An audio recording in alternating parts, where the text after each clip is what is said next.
میں سمجھتا ہوں کہ دنیا میں صرف 5 ملک ایسے رہ گئے ہیں جہاں ریفرل سسٹم نہیں ہے، اور ان میں ایک پاکستان ملک ہے اور باقی چند افریقن ملک ہیں اور افغانستان ہے۔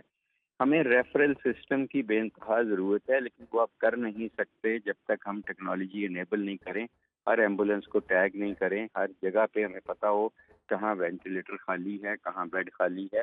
تو یہ اسی کی ابتدا ہی ہے، لیکن پرابلم ایک ہے کہ اس میں دیکھیں اکاؤنٹیبلٹی کرنا، کسی کو کھوتے کو گھوڑے سے ہمیں ڈسٹنگوش کرنا بہت ایزی ہوگا، کیونکہ کمپیوٹر آپ کو اس ڈاکٹر کی، اس ادارے کی پرفارمنس بتائے گا، اور اس میں ویسٹڈ انٹرسٹ بہت ہوتے ہیں کہ جنہوں نے کرپشن انفارچونیٹلی کرنی ہے وہ نہیں چاہیں گے کہ یہ انوینٹری ڈیجیٹلائز ہو اور یہ ہو اور وہ ہو، بیکاز پھر کرپشن ختم ہوتی جاتی ہے۔ لیکن وی آر ڈٹرمنڈ، ہم اپنا ایز اے کیئر ٹیکر حصہ ڈال دیں گے۔ ظاہر ہے یہ ہمیں تو کرٹیسائز کیا جاتا ہے جو ہم کام کر رہے ہیں، یہ کسی پچھلی حکومتوں نے جب سے پاکستان سے بنا ہے، اسکول ہیلتھ میں ہم کام کر رہے ہیں، ہم اسکول اسکریننگ میں کر رہے ہیں، ہم ریفرل سسٹم میں قانون بنا رہے ہیں، یہ ہمارے کام نہیں ہیں، اینڈ آئی ایگری، مگر ہم اپنے مینڈیٹ سے باہر کھیل رہے ہیں، کیونکہ ہم سمجھتے ہیں کہ ہم ٹیکنیکل لوگ ہیں، اور اگر ہم اس ملک میں جو ہم ہمیشہ پرابلم سمجھتے تھے اور سالو نہیں کر سکتے تھے، اگر ہم تھوڑی بہت شروعات کر جائیں گے تو ہوپ فلی جو آنے والی حکومتیں ہیں وہ اس کو اپنائیں گی، کیونکہ ہمارے اور کوئی اس میں موٹیو نہیں ہے۔ ہمارا تو موٹیو یہ تھا کہ صرف ہم نے الیکشن کرا کے چلے جانا تھا، لیکن کیونکہ ہمیں اللہ نے وقت دیا تو ہم اپنا حصہ اگر ڈال دیں گے تو ظاہر ہے پھر میڈیا کا اور آپ کی اس کنٹریبیوشن کو ہم سب بہت زیادہ اپریشیٹ کرتے ہیں۔ ہماری دعا ہے کہ آپ کا یہ جو منصوبہ ہے یا یہ جو آپ حصہ ڈالنا چاہ رہے ہیں اس میں آپ کو سکسیس ملے۔ Thank you so much professor doctor Javed Akram sahab ہمارے ساتھ شو میں موجود ہیں۔ میاں نوید صاحب، فائنل کامنٹس آپ سے لینا چاہوں گی کوئکلی، آپ کو کیا لگتا ہے یہ بھی اگلے جو 4 مہینے ہیں یا 5 مہینے انتخابات سے پہلے یہ معاملہ اس میں ہو جائے گا؟ بیکاز پروفیسر صاحب بذات خود تو بہت زیادہ ڈٹرمنٹ ہیں، یہ 5 مہینوں میں کام ہو سکتا ہے، 4 مہینوں میں ٹل نومبر؟ جی بالکل، یہ لاہور تک کی حد تک اگر بات کریں تو یہ پروجیکٹ کو پھیلایا جا سکتا ہے۔ پائلٹ پروجیکٹ جناب میں پہلے شروع ہوا، ان سے پہلے انہوں نے نہیں کیا، ان سے پہلے شروع ہوا ہے، اور اگر انہوں نے دوبارہ ری فوکس کیا ہے اس منصوبے کو اور کامیاب کرنا چاہتے ہیں تو 5 ماہ بڑھیں اور 5 ماہ میں لاہور میں کیا جا سکتا ہے۔ 5 ماہ میں لاہور میں کیا جا سکتا ہے، اور یہ بہت ہی زبردست قسم کا سسٹم ہوگا جس سے مریضوں کو بھی ڈیفینیٹلی بہت فائدہ ہوگا۔ سفارشی کلچر، کرپشن سرکاری ہاسپٹلز میں اس کو کم کیا جائے گا، پلس آرٹیفیشل انٹیلیجنس کو سرکاری ہاسپٹلز میں انٹروڈیوس کروانا، یہ اگر کام ہو جاتا ہے تو اس سے بڑھ کر اور کوئی نیکی اور زبردست کام ہوگا ہی نہیں، اور اس کا صحرا یس اگر یہ کام کر دیتے ہیں تو care taker set up Punjab کی ان کو جائے گا، especially when we talk about Professor Dr. Javed Akram sahab. Thank you so much Mian Naveed sahab for joining us in our show. Views اسی کے ساتھ ہی ابھی ہم شو میں ایک بریک شامل کریں گے، ملاقات ہوگی آپ سے ایک بریک کے بعد۔ بریک کے بعد ایک بار پھر سے ہم آپ کو گڈ مارننگ لاہور میں خوش آمدید کہیں گے۔ ویوز ابھی ہم بات کریں گے السر پر۔ السر کی جب ہم بات کرتے ہیں تو السر بیسیکلی ایک زخم بن جاتا ہے کسی بھی انسان کے معدے میں، اسٹمک میں، اسمال انٹسٹائن، چھوٹی آنت یا ایسوفیگس جو خوراک کی نالی ہوتی ہے، اور موسٹ آف دا ٹائم اگر اس کو بر وقت ٹریٹ نہ کیا جائے یا اگر السر کو سیریس نہ لیا جائے اور ایک مطلب طویل عرصے تک کسی بھی انسان کے ساتھ رہے، سو الٹیمیٹلی یہ بہت زیادہ چانسز ہوتے ہیں کہ اسٹمک کینسر بھی ہو سکتا ہے، یعنی کہ یہ اس قدر خطرناک ہے۔ جب ہم بات کرتے ہیں کہ کن لوگوں میں السر بہت زیادہ کامن ہے، سو یس ان لوگوں میں السر بہت زیادہ کامن ہے جو باہر کا بہت زیادہ کھاتے ہیں اور ایسی خوراک کھاتے ہیں جس میں فیٹس اور اسپائسز، مرچ مسالے بہت زیادہ ہوتے ہیں۔ ایک یہ چیز، اور دوسری اس کی بہت بڑی ریزن یہ ہوتی ہے کہ جو لوگ الکوہلک بہت زیادہ ہوتے ہیں یا ڈرگس کا بہت زیادہ استعمال کرتے ہیں، السر ان میں بھی بہت زیادہ کامن ہوتا ہے۔ پاکستان کی اگر ہم بات کریں یا پوری دنیا کی تو اسٹمک السر بہت زیادہ کامن ہے، لیکن تمام السرز پر اس کا ٹریٹمنٹ کیا ہے، پریونٹیو میئرز کیا ہیں، بات کرنے کے لیے ہمارے ساتھ associate professor services hospital gastro doctor Muhammad Awais Abid اس وقت شو میں موجود ہیں۔ Doctor sahab thank you so much. Doctor sahab ulcer کو ذرا آپ تھوڑا سا زیادہ ایکسپلین کر دیں۔ میرے نزدیک یا جتنی میری اسٹڈی ہے یہ ایک زخم ہے، لیکن یہ زخم بنے گا کیسے اور ابتدائی طور پر بنے گا کہاں، خوراک کی نالی میں، اسٹمک میں یا اسمال انٹسٹائن میں؟ بسم اللہ الرحمن الرحیم۔ آپ کا انٹرو بہت اچھا تھا، اس میں کافی کچھ آپ نے کور کیا۔ Ulcer by definition break in the lining of the stomach ہے، break in the lining of کہیں پہ بھی جو ہمارے پروٹیکٹیو بیریئرز ہوتے ہیں جو کہ میدے کو, ہماری خوراک کی نالی کو, ہماری انتڑیوں کو, جو میدے میں ایک ایسڈ بنتا ہے کھانا ہضم کرنے کے لیے, اس کے اگینسٹ جو پروٹیکشن دیتے ہیں, جہاں پہ اس پروٹیکشن کو کے اندر بریک آتا ہے وہاں پہ ہم السرز کا شکار ہوتے ہیں. ابھی السرز جو ہیں ایسوفیگس میں بھی ہوتے ہیں, جو لوور اینڈ ہے, کیونکہ وہاں پہ جو ہمارا لوور ایسوفیجل اسفنکٹر ہے جب بہت ٹائٹ ہو جاتا ہے یا بہت زیادہ کام نہیں کرتا تو اسٹمک کے جو کانٹینٹس ہیں وہ اوپر کی طرف آتے ہیں, جس کو ہم بہت کامنلی ریفلکس ڈیزیز کہتے ہیں. السرز جو ہیں ڈیوڈنم میں بھی ہیں, یعنی چھوٹی آنت کے پہلے حصے میں, اور میدے میں بھی, اور اسی طرح پھر السریٹیو کولائٹس ایک بیماری ہے جس میں بڑی آنت جو ہے وہ السرز کا شکار ہوتی ہے. ٹھیک ہے. جب ہم کامنلی لے مین جب بات کرتے ہیں السرز کی تو وہ میدے کے السر کی بات کر رہے ہوتے ہیں, جیسا کہ آپ نے بتایا کہ اس میں بہت ساری لائف سٹائل کی چینجز ہیں, بہت سارا ہمارا کھانے پینے کا نظام ہے, ہماری لائف سٹائل ہے, ہماری ڈائٹ ہے, جو کہ ہمیں السرز کا شکار کر دیتا ہے. اس میں الکوہل آبویسلی, پین کلرز, اینسڈز ان کو ہم کہتے ہیں, ٹینڈ فوڈ جو ہے, جو فاسٹ فوڈ وغیرہ استعمال کرتے ہیں, لیٹ نائٹ جو کریونگ ہوتی ہے, ہم کھانا کھا کے فوراً سو جاتے ہیں, ایکسرسائز کا نہ ہونا, یہ وہ ساری چیزیں ہیں جو کہ اسٹمک کے ایچ سی ایل کو بہت زیادہ پوٹنٹ کر دیتے ہیں. جب وہ ایچ سی ایل ہمارے نارمل جو پروٹیکٹیو میکنزمز ہیں ان کو بریچ کر کے ہماری اسٹمک کی لائننگ کو ایروڈ کرنا شروع کرتے ہیں, تو پھر اس بیماری کو ہم السر ڈیزیز کہتے ہیں. اب عام طور پہ جب لوگ میدے کی درد کا شکار ہوتے ہیں تو ہر انسان شاید یہی سمجھنا شروع ہو جاتا ہے کہ اس کو میدے کا السر ہے, حالانکہ دس از ناٹ اے فیکٹ. ایروژنس بہت سپرفیشل قسم کی, گیسٹرائٹس ایک بیماری جس میں لوگوں کو میدے میں درد, تیزابیت, جلن اور یہ سب کچھ ہوتا ہے, یہ سب بھی جو ہے وہ میدے کی ان بیماریوں کے زمرے میں آتا ہے جن کی اگلی سٹیج ہم کہہ سکتے ہیں کہ میدے کا السر بن سکتا ہے. میں یہی آپ سے سوال کرنا چاہ رہی تھی کہ گیسٹرائٹس جن لوگوں کو ہوتا ہے یا میدے کی مختلف بیماریاں, بعض لوگوں کو برن بہت زیادہ ہوتا ہے کہ ہمارا سینہ بہت زیادہ جل رہا ہے, یہاں پر کنجیشن سی فیل ہو رہی ہے کھانے کے فوراً بعد, تو اگر ان چیزوں کو بر وقت ٹریٹ نہ کیا جائے تو کیا اس ٹریٹمنٹ کے نہ ہونے کی وجہ سے السر ہوگا؟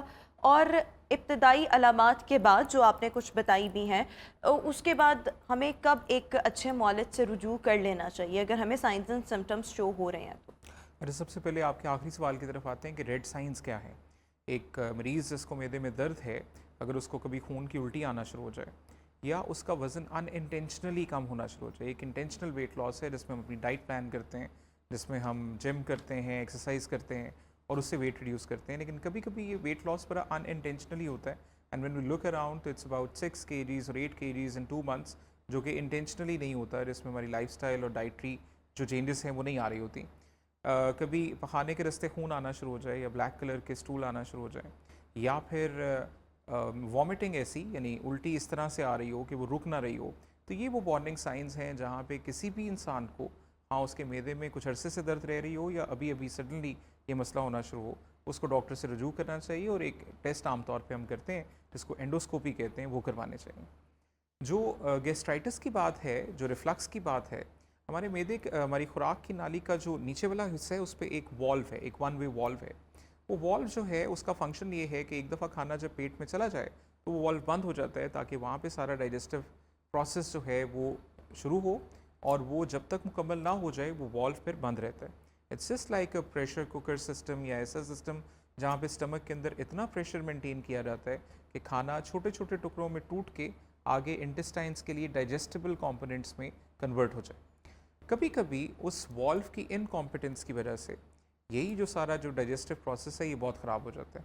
وہی جو ایسڈ ہے, جو گیسٹرک کانٹینٹس ہیں, جو کھانا ہم نے کھایا ہوتا ہے, وہ اوپر کی طرف ریفلکس کرتا ہے یا ریگرج کرتا ہے, اور لوگ بہت کامنلی ایک سمٹم کے ساتھ آتے ہیں کہ ان کو سینے میں جلن ہو رہی ہے یا میدے میں تیزابیت ہو رہی ہے, یا کبھی وہ صبح سو کے اٹھتے ہیں تو ان کے منہ کا ذائقہ کڑوا ہوا ہوتا ہے.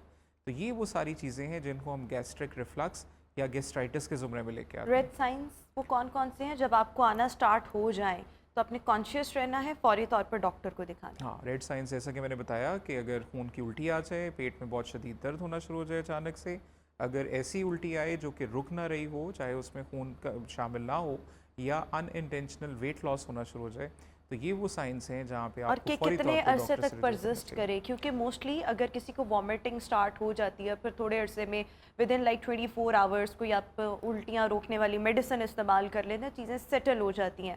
اب وقتی طور پر تو چیزیں سیٹل ہو گئی ہیں، لیکن پھر اس کی پرزسٹنس کتنی ہونی چاہیے، کتنے عرصے تک وہ رہے تو ہم مطلب کانشیس ہو یہ جائیں؟ تھوڑے سے ڈفرینٹ لوگ ہوں گے۔ وامٹنگ یوزلی وی ایسوسیٹ آج کل کے موسم میں جب یہ گیسٹرو اور یہ سارا کچھ بہت زیادہ ہے تو وامٹنگ ہوتی ہے کھانا کھانے کے ساتھ یا پھر دن میں 1-2 دفعہ۔ یہ جو انٹریکٹیبل وامٹنگ ہے جس کو ہم کہتے ہیں، یہ پرسسٹنٹلی پیشنٹ وامٹ آؤٹ کر رہا ہوتا ہے، اس نے کچھ کھایا ہو یا نہ کھایا ہو، it's like 6 to 8 attempts in an hour یا اس سے بھی زیادہ، اور برپس آ رہے ہوتے ہیں پرسسٹنٹلی، اور جو بھی پیٹ میں کچھ ہو یا نہ ہو irrespective of the gastric contents, patient کی ایک کوشش ہوتی ہے وامٹ آؤٹ کرنے کی، اور اگر اس میں بلڈ شامل ہو جائے جو کہ مسلسل ریچنگ کی وجہ سے، کیونکہ جو لوور ایسوفیگس ہے اس پہ وامٹنگ کے بعد اتنا پریشر پڑتا ہے کہ کبھی کبھی وہاں پہ ایک ٹیئر آتا ہے جس کو ہم میلری ویز ٹیئر کہتے ہیں، تو یہ وہ انڈیکیشنز ہیں جہاں پہ ہمیں فوراً سے انڈوسکوپی کی طرف ڈاکٹر سے رجوع کرنا آپ چاہیے۔ کی کیونکہ اوبویسلی آپ کا ایک تجربہ ہے، آپ نے اپنے ایکسپیرینس میں اور اپنی پریکٹس میں جتنے بھی لوگ ود السرز دیکھے ہیں، موسٹلی ان کے پیچھے جو ریزن ہے وہ کیا ہوتی ہے؟ موسٹ کامن ریزن کیا؟ وہ الکوہولک بہت زیادہ ہوتے ہیں، مطلب مرچوں کا بہت زیادہ استعمال کرتے ہیں، کیا وجہ ہوتی ہے؟ بہت سارے موسٹ لوگ پریویلنٹ ریزن کیا ہے؟ کو موبس کا شکار ہوتے ہیں، مختلف بیماریوں کا شکار ہوتے ہیں، مثلاً آرتھرائٹس ایک بیماری ہے جس کے لیے سیلف میڈیکیشن بہت کامن ہے۔ لوگ میڈیکل سٹورز پہ جاتے ہیں اور پاکستان میں اوور دا کاؤنٹر آپ کو میڈیسن پرسکرپشن کے بغیر بھی مل جاتا ہے، اور اچھے سے اچھا پین کلر آپ کو جو ہے بہت افیکٹو قسم کا، وداؤٹ ٹیکنگ انٹو اکاؤنٹ کہ یہ ہمارے معدے پہ یا ہمارے کڈنیز پہ کیا افیکٹ کرے گا، وہ آپ کو اوور دا کاؤنٹر مل جاتا ہے۔ پھر حکیم میڈیکیشن ہے کبھی کبھی جو کہ جوڑوں کی دردوں کے لیے استعمال کی اور جاتی ہے، اسٹیرائڈس ان میں بہت زیادہ اینڈ ہوتے ہیں۔ اسٹیرائڈز اگین یس، آرتھرائٹس میں کچھ انڈیکیشنز ہیں اسٹیرائڈس کی جہاں پہ جوائنٹ سویل کر جاتے ہیں اور باقی چیزیں ہو جاتی ہیں، لیکن وہ اگر ڈاکٹر پراپرلی اسیس کر کے دے تو پھر اس کا نقصان کم ہوتا ہے۔ لیکن جب آپ اوور دا کاؤنٹر جا کے کسی میڈیکل سٹور والے سے پوچھتے ہیں تو آپ کو بڑا پورٹنٹ قسم کا پین کلر جس کے سائیڈ افیکٹس بہت زیادہ ہوتے ہیں وہ آپ کو دے دیتے ہیں، and we've seen people who have use these pain killers for years, اس لیے نہیں کہ وہ اس کو ریٹ کرتے ہیں کہ اس کا جو ہے اس کا سائیڈ افیکٹ کیا ہوگا، صرف اس وجہ سے کہ ان کو شاید ہفتہ پہلے جو درد ہوئی تھی وہ اس پین کلر سے بہتر ہوئی تھی، تو وہ اس کو پرسسٹنٹلی لیتے چلے جاتے ہیں، اور آہستہ آہستہ پھر اس کی جو ہے نا تھریش ہولڈ کم ہوتی چلی جاتی ہے، آہستہ آہستہ پھر آپ کو اسی پین کلر کی فریکوینسی بڑھانی پڑتی ہے اس سکون کو اچیو کرنے کے لیے یا اس پین ریلیف کو اچیو کرنے کے لیے۔ تو NSAIDs sitting in our part of the world, I think NSAIDs is the most common reason. NSAIDs جو کہ نان اسٹیرائڈل اینٹی انفلیمیٹری ڈرگس ہیں یا موسٹ کامنلی ان کو پین کلر کہا جاتا ہے۔ اپارٹ فرام دیٹ ہمارے جو ڈائٹری روٹین ہے، جو اسپائسی فوڈ ہے، ہم ایشینز جو ہیں میرا خیال ہے جس ٹیمپریچر پہ کھانا پکاتے ہیں اور جس طرح کی اسپائسز یوز کرتے ہیں دا ورلڈ اوور اس کی مثال نہیں ملتی ہے۔ اچھا ایک اور چیز جس طرح سے مطلب لائک میں اگر اپنی بات کروں تو مجھے میگرین کا پرابلم ہے پچھلے 3-4 سال سے، اب ڈاکٹر نے مجھے اس کے لیے ایک اسپیسیفک دوائیاں ہیں جو ایک دفعہ پرسکرائب کر دی ہوئی ہیں، اب جب بھی مجھے پرابلم ہوتا ہے وہ pain killer along with one sleep pill وہ استعمال کریں تو اس سے تھوڑا ریلیف آہستہ آہستہ ملنا شروع ہو جاتا ہے۔ اب اس کے لیے جب بھی اگر مجھے ہفتے میں 2 دفعہ بھی درد اس کا ہو رہا ہے، سو میں نے اسی میڈیسن کا استعمال کرنا ہے، اور وہ میڈیسن جو ہے وہ ہائی پوٹینسی کی ہے۔ اسی طرح بہت سے اور لوگ جن کو تکلیف کسی اور چیز کی ہے، ونس انہوں نے ڈاکٹر کو وزٹ کیا، انہوں نے کہا اب جب آپ کو یہ پرابلم ہوگی آپ نے یہ استعمال کر لینی ہے، اب درد بار بار ہو رہی ہے اس میں اگر وہ ایک دفعہ پرسکرپشن انہوں نے لکھوا لیا وہ میڈیسن کا استعمال کر رہے ہیں، الٹیمیٹلی اگر جس طرح کہ میں میگرین کی بات کری، if I use this Inflix M، سو وہ اسٹمک کو بہت زیادہ ڈیمیج کرتی ہیں۔ اب اس میں ہمارا کیا قصور ہے یا ہمیں کیسے پتہ لگے گا کہ ہمارا معدہ اتنا خراب ہو گیا ان چیزوں کی وجہ سے؟ سو اس سینیریو میں ہمیں کیا کرنا چاہیے اگر ہمیں ایک تکلیف بار بار ہو رہی ہے، ڈاکٹر کی پرسکرپشن ہے لیکن معدہ ساتھ خراب ہو رہا ہے؟ ماڈرن ٹریٹمنٹ جو ہے نا، اگر آپ کسی پراپر نیورو فزیشین کے پاس جاتے ہیں اینڈ اسپیکنگ اباؤٹ مائیگرین، تو 2 طرح کی چیزیں ہیں، ایک تو ایکیوٹ اٹیک کو ٹرمینیٹ کرنا، یعنی جو آپ کو ابھی سر درد ہے اس سے ریلیف پہنچانا، جو دوسرا پوائنٹ جس پہ کام کیا جاتا ہے نا وہ یہ ہے کہ ان اٹیکس کی فریکوینسی کو کم کرنا، اینڈ دیر آر میڈیکیشنس، ایک تو ایکیوٹ اٹیک کو ٹرمینیٹ کرنے کے لیے اور دوسرا پھر اگلے اٹیکس کو پریونٹ کرنے کے لیے۔ پرابلم وہاں پہ ہوتا ہے جہاں پہ تھوڑا سا ٹائم کی کمی کی وجہ سے یا کاؤنسلنگ پراپر نہ ہونے کی وجہ سے ہم سمجھا نہیں پاتے کہ جی یہ میڈیکیشنس کس لیے یوز کی جا رہے ہیں، پھر ہم ہفتے 10 دن کے بعد میڈیسنس بند کر دیتے ہیں اور اس کے بعد پھر دوبارہ جب ایک اٹیک آتا ہے تو میڈیسن شروع کرتے ہیں۔ تو اگر اس پہ پراپرلی کام کیا جائے لائک فار مائیگرین کہ ایکیوٹ یہ جو اٹیکس کی فریکوینسی ہے اس کو کیسے کم کیا جائے، تو وہ انسان جو کہ مہینے میں 3 یا 4 دفعہ مائیگرین کا شکار ہوتا ہے ultimately with treatment of 1 or 2 months اس کو شاید 2-3 ماہ میں ایک دفعہ جو ہے وہ مائگرین ہوگی. اس طرح سے جو فریکوینسی ہے فار یوزنگ دیز میڈیکیشنس وہ کم ہو جائے گی. اچھا ایک اور سملرلی چیز میں وہ بات پوری جی کر جی دوں, گاؤٹی آرتھرائٹس کی ہم ابھی بات کر رہے تھے, اس میں بھی کچھ ٹریگر فیکٹرز ہیں, کچھ ڈائٹ ایسی ہے جس سے منع کیا جاتا ہے. ایک تو ہے آپ کے اس اٹیک کو ٹرمینیٹ کرنے کی دوائی, اوبیسلی وہ تھوڑا بہت معدے کو خراب کرے گی. اگر ہم اٹیکس کو ٹرمینیٹ کرنے کے لیے دوائی استعمال کر لیں اور پھر ٹریگرز کو اوائڈ کریں جو کہ اگلی دفعہ اس اٹیک کو کم ہونے دیں گے, تو جو frequency of using these medication ہے وہ کم ہو جائے گی. بالکل ٹھیک ہو گیا. ہمارے پاس نا وقت کی قلت ہے, تو میرے 1-2 سوال ہیں امپورٹنٹ, میں چاہوں گی کہ آپ ان کو ذرا کوئکلی آنسر کر دیں. ایک یہ چیز کہ like if I have the problem, کھانا کھا لیا, تذابیت فیل ہونے لگ گئی, یا spicy food, if I like the spicy food, تو میں نے اگر اسپائسی فوڈ کا استعمال کیا تو اس کے بعد I have a habit of taking the اینو, یا اس کے علاوہ جو ہمارے ڈائجیشن کے لیے مختلف drinks. سیرپس ملتے ہیں. آپ کو کیا لگتا ہے اگر ایک بہت زیادہ اسپائسی کھانا کھا لیا اور اس کے بعد, اور اگر یہ آپ کی ہیبٹس ہیں یا باہر کا بہت کھانا, اس کے بعد اگر آپ قہووں کا استعمال کر لیتے ہیں ایک سرٹن اماؤنٹ تک, یا اس کے علاوہ آپ یہ سیرپس بھی استعمال کر لیتے ہیں, یا اس طرح سے آپ سوڈاز وغیرہ کہہ رہے ہیں, تو کیا ہم السر یا اس طرح کی کسی سنگین سٹیج پر جانے سے پہلے اس کے چانسز کو منیمائز کر سکتے ہیں with the use of such things? اچھا, یہ تھوڑا سا ایک کانسیپٹ ہمارا تھوڑا ڈفرینٹ ہے. اس کے اندر بہت ساری دوائیاں ایسی ہیں جو کہ ہمارا میٹابولک ریٹ تیز کرتی ہیں. ہمارا جو میٹابولک ریٹ ہے وہ with fatty liver in Asians جو ہے وہ بہت کم ہے, اور ایکسرسائز کی روٹین اتنی نہ ہونے کی وجہ سے یہاں پہ تھوڑا سا ایک فالٹ آتا ہے. اس میں لیمن گراس ہے, اس میں جو کاوا آپ نے بات کی, یا اینو اس کی بات کی, یہ ٹھیک ہے, نیمبو کا استعمال, لیکن شہد. مسئلہ یہ ہے کہ یہ وہ چیزیں ہیں جو آپ کھانے سے پہلے روٹین میں یوز کرتے ہیں. اف یو سے کہ آپ نے بڑا پروٹینیشیس ایک میل لیا ہے جس میں مٹن بہت زیادہ تھا, یا اس طرح کی چیزیں باہر سے آپ نے کھائی ہیں, اور اس کے بعد آپ یہ چیزیں پی کے اس کو ہضم کر سکیں گے, تو یہ تھوڑا سا کانسیپٹ ہمارا خراب ہے. آپ کا جو بیزل میٹابولک ریٹ تیز ہوتا ہے وہ ڈیلی روٹین میں آپ آہستہ آہستہ ان چیزوں کو یوز کر کے اس کو تیز کرتے ہیں, فوراً سے ان کا کوئی افیکٹ نہیں ہے. ان فیکٹ وہ جو فزی ڈرنکس کی بات ہے, کبھی کبھی ہمیں وہ ایک برپ کی فیلنگ آتی ہے کھانا کھانے کے بعد, اور ہمیں لگتا ہے کہ شاید وہ ڈائجسٹ ہو رہا ہے. In fact it complicates digestion نا, مطلب جو فزی ڈرنکس ہیں وہ ہمارے HCl کو ڈائلیوٹ کر کے ان فیکٹ جو اسپین ہے, جو ٹائم ہے ہماری ڈائجیشن کا, اس کو پرولونگ کر دیتے ہیں. لیکن فار دا ٹائم بینگ چونکہ وہ ایک برپ آتا ہے اور ہمیں تھوڑا ریلیف ملتا ہے, تو وی ہیو کنسیڈرڈ دیٹ کہ جی اس سے ریلیف ملے گا. دوسرا آپ نے سیرپس کی بات کی, اینٹاسڈس آر گڈ, کہ اگر آپ کو وقتی طور پہ کوئی تیزابیت یا جلن محسوس ہو رہی ہے تو آپ اس کو وقتی طور پہ ضرور استعمال کر سکتے ہیں. لیکن اگر آپ یہ سوچ رہے ہیں کہ وہ آپ کی میل کی ڈائجیشن میں آپ کو ہیلپ کریں گے اور ان دا لانگ رن اس کو ٹھیک کر سکتے ہیں, تو وہاں پہ اچھا ان کا بہت زیادہ فریکوینٹ استعمال ٹھیک ہے, کوئی اس میں پرابلم اینٹاسڈس عام طور پہ نہیں. دیکھیں کوئی بھی دوائی اگر آپ پرسکرپشن کے بغیر without taking into account of it side effects, ہم رائزک کی بات کرتے ہیں یا اومیپرازول کی بات کرتے ہیں, جو بہت سارے لوگ ایک میدے کا کیپسول کھا لیتے ہیں, وہ بھی جب آپ بہت زیادہ لمبے عرصے کے لیے یوز کرتے ہیں تو آپ کے HCl کو تھوڑا سا کم کر کے آپ کی امیونٹی کو کم کرتے ہیں, آپ کی بونس پہ ان کا امپیکٹ ہے, کڈنیز پہ ان کا امپیکٹ ہے. تو any medication for a very long period of time obviously will have its impact, اس کے سائڈ افیکٹس ہوں گے.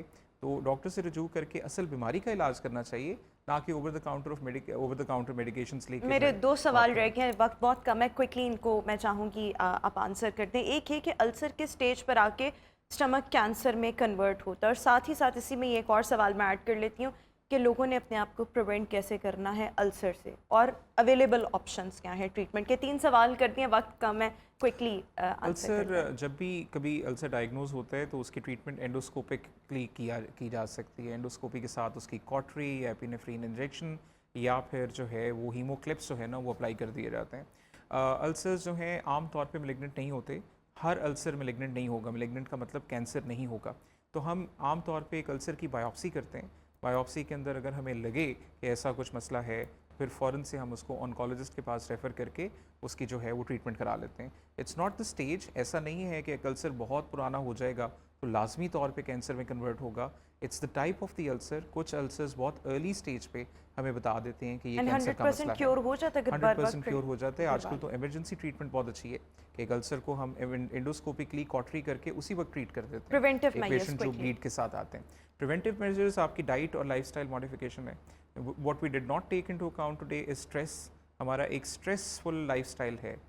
People in our part of the world ان کے ورکنگ آورس بہت زیادہ ہیں, ویسے اسٹریس بہت زیادہ ہے.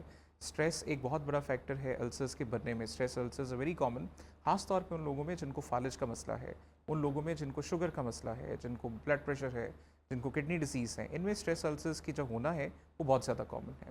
پھر ہماری ڈائٹ اور لائف اسٹائل ماڈیفیکیشن ہے. ٹین فوڈس اور اسپائسی فوڈس جو ہیں ان کو اوائڈ کریں. ریگولر واک کریں. It's approximately 30 to 35 minutes at least 5 days per week. ہفتے میں 5 دن اگر 35 منٹ کی واک کی جائے تو وہ بہت ہیلپ فل ہوتا ہے آپ کے السرس کو پریونٹ کرنے کے لیے. جن لوگوں کو معدے میں جلن اور تیزابیت کا مسئلہ ہے وہ اپنے بیڈ کا ہیڈ اینڈ ایلیویٹ کریں تاکہ وہ جو ریفلکس ہے اس سے بچ سکیں, اور جہاں ان کو ریڈ سائنس ملے وہاں فوراً اینڈوسکوپی کریں تاکہ جو بھی ایکیوٹ مسئلہ ہے وہ ٹریٹ ہو اور السر میں اور الٹیمیٹلی آپ کا لائف سٹائل بہت زیادہ میٹر کرتا ہے, جس میں آپ کی ساؤنڈ سلیپ کا ہونا, اسٹریس فری انوائرمنٹ میں رہنا, خوراک کا اچھا ہونا جس میں ویجیٹیبلس بھی شامل ہوں, جس میں فروٹس بھی شامل ہوں. یہ تمام چیزیں جو ہیں ان کا خیال رکھ کے آپ اس چیز کو ایوائڈ کر سکتے ہیں. Thank you so much doctor Muhammad Awais Abid sahab, ہمارے ساتھ شو کا حصہ تھے. ویورز اسی کے ساتھ ابھی ہم شو میں ایک بریک شامل کریں گے.